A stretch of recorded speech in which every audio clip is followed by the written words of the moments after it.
Are you okay with suddenly living with a loli who's madly in love with you, but the catch is that your waifu is an alien sent to protect Earth? Wait, what? Chapter 1. The anime begins with a guy running desperately in the deep night when suddenly the sky changes color to a bloody red. We notice the young man is being chased by some kind of demon that wants to send him packing. Cornered, he has no choice but to scream for help at the top of his lungs. He hears a voice telling him that his wish has been granted, and a waifu appears, delivering a single punch that pierces through the demon, instantly exploding it and leaving the place either very bloody or filled with ink. The loli introduces herself as Chaos, always trailing behind you with a Naya smile. Now, if I say the full name, ID gets too complicated, so let's call her Nya. Later, the loli is at our protagonist Mihiro's house, having breakfast as if there's no tomorrow, watching her favorite TV series, and not stopping talking for a single second. This annoys the guy, prompting him to give her a punch. Then the waifu reveals that she's the crawling chaos from the Cthulhu mythos, surprising the protagonist as he's heard of those gods before but never imagined Naya would look like a waifu, rather something very terrifying with lots of tentacles. To this, the waifu responds that she can take on that form if he wishes, but she'd lose control afterward, and things would go south. It's better if she stays as a loli. She also tells him she's an extraterrestrial and an employee of the Planetary Defense Organization sent to protect Earth. Naya mentions they received information about a criminal organization they're chasing, set to make a significant transaction in the area involving space drugs, galactic smuggling, and slave trading. What kind of mafia is that? Mihiro realizes the thing that was chasing him only wanted to kidnap him for smuggling purposes. Naya tells him she knows everything about the protagonist and was sent to protect him and be by his side 24/7, so from now on, the guy will have a beautiful waifu in his house. And there you go, jumping to conclusions already. Then the waifu drags him out of the house to go to a manga, games, and collectibles store, an otaku paradise, where she loses control of her emotions again, and the protagonist has to calm her down with a punch. There, she tells him that the main reason for the smuggling is the resources and items sold on Earth, highly popular throughout the universe, which is why she was sent to protect them. She also says that it's because of this paradise that all the gods wish to come to Earth. Naya buys several things and, upon leaving, reveals she begged to be allowed to come and had to negotiate with her boss, but confirms it wasn't just for the entertainment of the place. She fell in love after seeing the data of the person she was supposed to watch over. In other words, the waifu has feelings for the protagonist.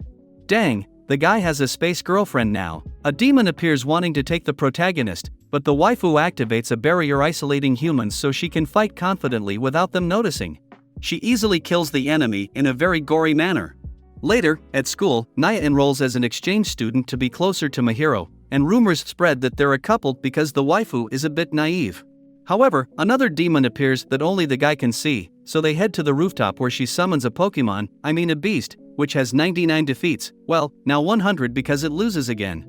Naya resorts to action again, activating her gore mode once more. Chapter 2. After a few days, Naya meets up with Mihiro at the park where they take down several human traffickers. She tells him that the moment has come, pointing to the sky and mentioning that the time of Laya will rise, causing time in the world to stop completely. Dang, what did the loli do now? On the other hand, we see a figure resembling Zeus stating that their plan will proceed perfectly, contingent on the crawling chaos. A fiery waifu intervenes, declaring that no one will touch the crawling chaos. Back with Naya, she heads to the City of Myths with Mihiro because a grand auction is taking place there, attracting a multitude of enemies suspected to be the galactic smuggling group she was sent to Earth to capture, or rather, defeat them all. The issue is she's not going alone, there's a swarm of supposed customers around her heading to the auction. However, upon reaching the island, the darkness and evil the protagonist anticipated turn out to be the complete opposite, with even an amusement park in place. Don't judge a book by its cover. Naya and the protagonist head towards the auction entrance, but before going in, she hands him a ring of engagement. Well, not really, it's an amulet that will protect him in the area, as they'll be in enemy territory. Once inside, they realize the place keeps getting deeper until they are surrounded and cornered by numerous enemies, including the flashy guy who looks like Zeus. Unfazed, Naya tells Mihiro it's better to confront him there as she can defeat not only him but everyone present. However, the flashy guy already had a plan, and Naya is forced to fight against the living flame, Kuko. The loli knows Kuko from their childhood when they studied together and had tremendous battles where Naya didn't stand much chance of winning. Wait, what? The waifu attacks her, and Naya can't see the attack. Both are teleported to another place while the protagonist is being auctioned off. The guy's in trouble now. In another spacetime, Naya fights against Coco, where the waifu has no chance of landing a hit and is captured by Coco. She places Naya on a bed, expressing her love since childhood, but Naya declares her heart belongs to Mahiro, upsetting the fire girl who threatens to kill him. This angers Naya, awakening a great power within her, and she transforms into Power Rangers, kidding. Finally, they manage to land a blow and defeat Coco. Moreover, Mahiro uses the amulet she gave him, creating a portal for her to return to him. Naya arrives badly damaged, and due to what the old guy was doing to the protagonist, there's no choice but to send him to Olympus. F for Zeus. Upon returning to the park, Naya tells Mahiro her mission is over, having defeated the group she was after, indicating she must return, leaving with a somewhat sad farewell. Although when Mahiro returns home, he encounters the waifu there once again. Let's see what happened. Chapter 3. In a scene change, we see this stylish guy proclaiming that he'll kill the Earth's gods, putting the blame on Naya. This waifu really has enemies. While Mahiro and the loli are at school, the teacher introduces a new exchange student, none other than Kuko, who presents herself as Naya's wife. The protagonist and Naya talk to the fiery girl, who informs them she's no longer part of the criminal group and now belongs to the Planetary Defense Organization. She was sent to work with Naya because someone murdered gods in the Land of Dreams. If they don't protect the rest of the gods, Earth will be in serious trouble. However, it's Naya who's in serious trouble as this waifu is incredibly obsessed with her. This girl is really crazy, but as long as they remain on Earth, they'll have to use the protagonist's house as their base. Coco tells Mahiro that once they finish the mission, she'll take Naya away, which excites the protagonist, saying he'll help in whatever way necessary. Meanwhile, the stylish guy who's on Earth gets into trouble quickly as a neighbor notices his missing underwear. Seeing the stylish guy laughing maliciously, she thinks he's the culprit and calls the police, forcing him to flee. He tries to infiltrate the school in the swimming pool area, but Naya happens to be fighting Coco there. The waifu throws her lever, accidentally hitting the guy and sending him flying. Is this the god they're so afraid of? Later, while attempting to have lunch on the rooftop and the waifu continues to seduce Naya, they're attacked by several demons sent by the stylish guy. However, the power of both girls is far superior, and they defeat all the enemies, unknowingly causing more harm to the guy without realizing he's there. Sorry, but I have to laugh. After classes, Naya transforms her pet into a motorcycle to head home, but waiting at the door, all beaten up, is the stylish god. We glimpse into his past. He's Naya's older brother who resents her for always standing out, leaving him sidelined in all endeavors and accomplishments. The guy steps into the fray, transforming into an enormous beast eventually defeated by a tackle from the motorcycle. Upon returning home, the waifus receive a call from their boss congratulating them for a job well done, something they have no clue about as they never encountered the enemy. However, the boss tells them they must stay on Earth. Suddenly, the protagonist receives a call from his mother, stating she'll be back home in 40 seconds. Chapter 4. Mahiro tries to get the girls out of his house and cleans up the mess they made, but they keep coming back in as if nothing happened. Until his mother arrives and finds the three in a rather peculiar position. What a way to find her son! The protagonist introduces the girls to his mother, who upon hearing the name Naya, grabs several forks, entering combat mode. However, the waifus calm her down, explaining they were sent to protect Earth and are even protective of her son, which soothes the mother. While they converse, the protagonist's mother reveals she's a deity hunter and has been doing so for a long time, explaining her frequent travels. She also mentions that the protagonist's father knows her secret. The protagonist was the only one in the dark, they tell him nothing. She also notices that Naya is in love with Mahiro, and the waifu mentions she'll be her future daughter-in-law, but the mother rejects this, not wanting an extraterrestrial with her son. She suggests the waifus should just be lifelong friends with the protagonist.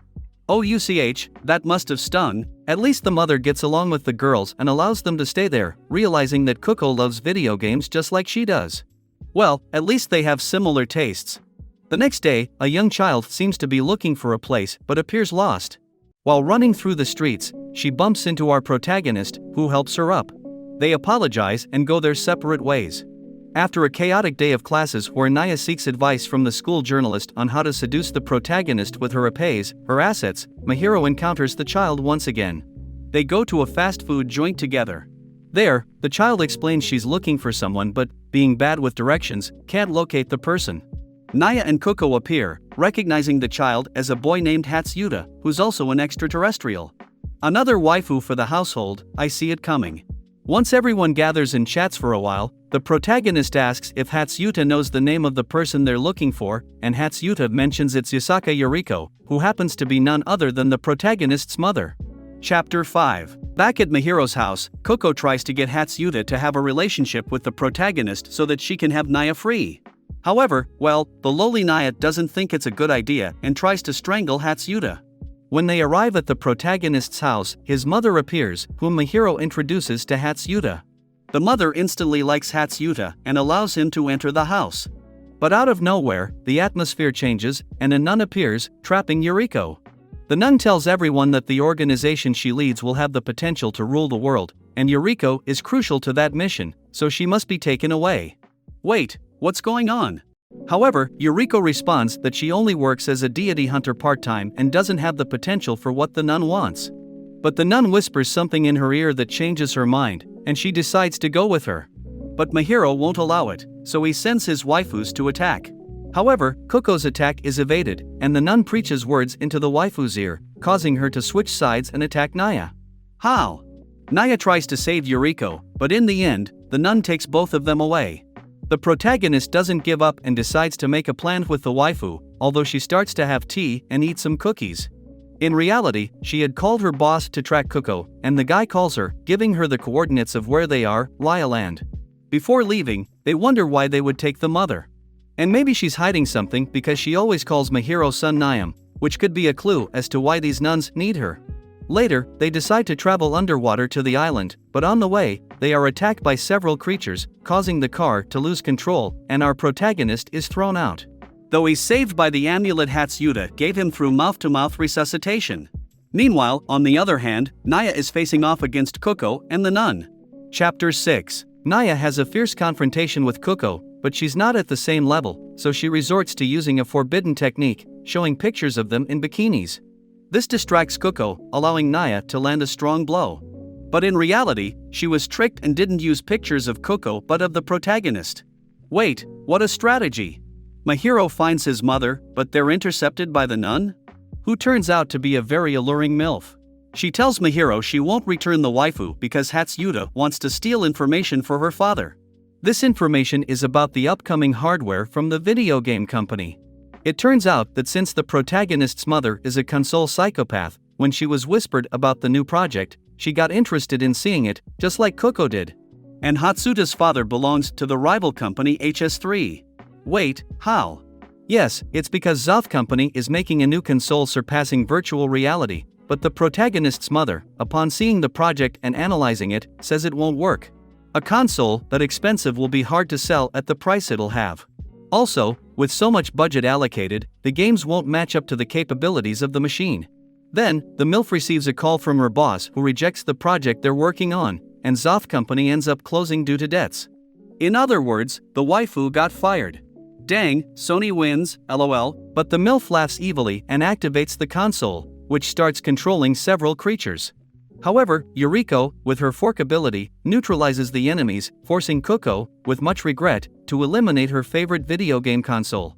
We stand in solidarity with her suffering, with everything that happened in Hatsuta now being another exchange student living in the protagonist's house. They decide to go to the hot springs, where Naya, with her perverted mind, plans something wicked for the protagonist at night. I don't know if this is good or bad. Chapter 7. However, in the end, nothing happens as the protagonist traps her in bed with several forks. Although the waifu manages to escape and joins the breakfast, claiming to everyone they had a great night, even telling the protagonist's mother that the waifu is pregnant. Wait, what? For some strange reason, this excites the mother, who now gives Naya permission to get closer to her adorable son. Naya spends the whole day harassing him until the boy manages to escape and meets Kuko. The waifu is depressed since Zotha's disappearance means she won't have her favorite console. However, the protagonist cheers her up, saying something better will come soon. On the beach, they run into Louie, the gamer MILF, who, after being fired, decided to open a small food restaurant. But Mihiro realizes something is wrong with the food and prefers not to eat it. These waifus making weird food as always. After that, Naya keeps bothering the protagonist until he gets annoyed and tells her that he doesn't love her and doesn't want her, that she has always been a nuisance. This leaves her upset for a large part of the day. Because of this, her friends and mother tell her she should fix the situation. So, the boy tries to cheer her up, inviting her on a date to the places the waifu wanted to visit. She gets excited, and they spend the whole day strolling together like a lovely couple. As evening falls, they light some fireworks that aren't very visible. Still, the waifu asks if they can return home holding hands. There, she tells him her dream came true of walking by his side on the beach at sunset. How romantic, people. The protagonist tells her that he won't believe her if she truly loves him because she's always playing. She responds that it's because she's always nervous and that's how she can express herself. But now that she's calm, she feels she can say what she feels for him, admitting that she likes him. Come on, dude, she's yours, don't waste any more time. Chapter 8. Before heading home, they decide to buy several souvenirs and stumble upon a store selling old video games. There, the protagonist finds a retro console that seems very familiar, but when he turns it on, something happens. Then, he wakes up at home, where his mother acts strangely. What just happened? But something is different, the waifus no longer live there. He meets Naya on the way, who treats him differently, and also encounters Kuko and Hatsuta, who are very different too. Louis appears and tells him he's been absorbed by a cursed video game, and now he must follow the rules of the Doki Doki dating game and end up on a route with one of the girls. However, everyone there knows they're in a game, especially the waifus who want their own endings. Mahiro goes on dates with each of them, but they increasingly try to steer him towards their final route. He's in a confusing love mess. At Christmas, Naya is the only one who gives him a nice gift, a scarf, and tells him that even though she couldn't get the route, she must fight in the alternative route with the others. The winner will go to the final tree where the boy will be waiting. Finally, Naya arrives, and they share a beautiful moment, ending the game with a kiss. Everyone returns to normal, but they have no memory of what happened, except for the protagonist, who won't forget that kiss with the waifu. Chapter 9. After a few days, they have to go shopping while the protagonist's mother is not at home. There, they buy clothes, dishes, glasses, and other things, but when they return home, they encounter the journalist friend on the way, whom Naya detects as a threat and she shoots some kind of light. Upon waking up, our protagonist has switched bodies with Naya, he is now Naya, and Naya is him. Hatsuta introduces Isuka, another extraterrestrial like them, who took on the form of the journalist, basically having her body. She wanted to have Naya's body but ended up there by mistake. The thing is, she's there because she wants to stop the extremists, a group of her race that wants to transplant their consciousness into all of humanity. So, she must stop it at all costs. That's why she needed Naya's help, but instead of asking for it, she decided to switch their bodies, which was a mistake. Now, the device that can return them to normal is discharged, so they'll have to wait a whole day to return to their original bodies. But now the protagonist has problems because Kuko wants to spend time with him while Naya explores the protagonist's body. The guy is living, I don't know, paradise or hell. The waifus want to sleep with the protagonist, but since he's in Naya's body, he uses her signature and fingerprint to make a document for Kuko. If she fulfills any favor he asks when they switch bodies, Naya will belong to her. Kuko accepts. But Naya doesn't leave it at that. While in class, the waifu shouts in front of everyone that she loves Naya. Naya, who is in the protagonist's body, shouts that. Anyway, you guys get what I mean. Chapter 10. After classes, they gather on the rooftop to have lunch with Isuka, who says it's a pity she can no longer enjoy Earth's culture because it will be eliminated. In the future she comes from, Earth was destroyed as it was considered a threat. This worries everyone a lot because in a few years, they might disappear. We're doomed. As they return home and consider visiting their classmate Yoichi, who hasn't been to classes, they think it's possible that one of the extremists has possessed him and is planning something bad. Indeed, upon arriving at his house, Yoichi has been possessed. He dashes out, and as they chase him, they reach a park where the atmosphere changes. They engage in a duel trying to stop him, but when he deactivates the waifu's abilities, they become somewhat defenseless. However, Isuka uses a reversal move where both alternate powers for about half an hour. The guy manages to activate the machine that will change the minds of all humans, but it doesn't work, and he ends up getting beaten. However, his boss appears in the form of a machine. His idea is to annihilate the human race because Earth has entertainment that they lack. Jealous as what he is, the old man, a battle begins, and the protagonist in Naya's body can move just like her. But in a careless moment, he's about to receive a fatal shot, and Naya protects him, getting injured herself. The protagonist starts crying and saying sweet things to her, and she takes advantage to give him a kiss. But the waifu is a real troll. Then Isuka arrives with the charged weapon and returns their bodies to normal, where Naya activates her power and destroys the machine completely, returning everything to normal. Chapter 11. With all the craziness happening, the protagonist now doesn't have a quiet life. Even on Sundays, he wakes up to endure the noise the girls make while playing video games. At that moment, there's a knock on the door, and it's a girl named Gunton, guided by her butler. He tells Mahiro that he was sent there by her mother.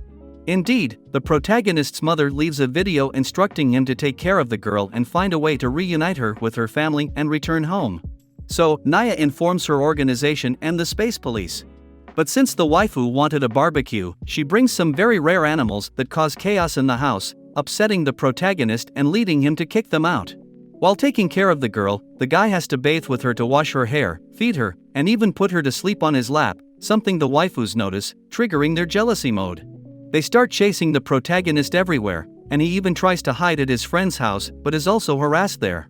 While escaping, he encounters two horrid walking mucus-like creatures that want to devour him, but the waifus defeat the enemy, though their excessive use of power causes the girl to fly and get a small injury. This makes the protagonist angry, and he shouts at all of them, telling them to work like the true agents they are. Upon returning home, he gives dinner to the girl, who asks if he feels lonely, and he responds that this is the life he always wanted. But something strange happens. Upon waking up, it's still Sunday, but this time, neither the girls nor the girl are at home. Final chapter. Mahiro finds the situation strange and wants to leave the house, but realizes there's no one on the entire planet. He's completely alone. He searches the entire school, but the situation remains the same, and despite shouting, no one responds. As he returns home, feeling depressed, the sky changes, and several vultures transform into a demon that chases him into a dead-end alley, much like the first time he encountered Naya, but this time, even though he calls her, she doesn't appear. The protagonist dodges the demon's attack, and then the amulet on his chest shines, transforming into a mirror the waifu uses to trap creatures, so he manages to capture the demon. At that moment, the girl appears, apologizing as it's her fault he's there. The butler also appears, stating that the protagonist is a bad influence on her and must die. The butler transforms into a huge beast, but then Naya arrives from the other side through the mirror, telling Mahiro to look at the mirror, where he sees himself frozen. Mahiro returns to his world. He had been frozen by the butler, who had a plan to play all adult video games. However, his plan was ruined when the protagonist took an adult video game from the girl and told her it wasn't for kids. This angered the guy, and that's why he wanted to wreak havoc. Though now, he's in a tough spot as the protagonist is with the waifus, leading to a huge battle. Louis and the protagonist's mother join, and after an intense battle, the enemy is defeated. Naya manages to contact the girl's family, and the protagonist is safe and sound. Later, they have a barbecue outdoors with family and friends. Naya takes the opportunity to declare her love once again and tries to kiss him. So now the protagonist has to decide which waifu to choose in the end, although one of them is a guy.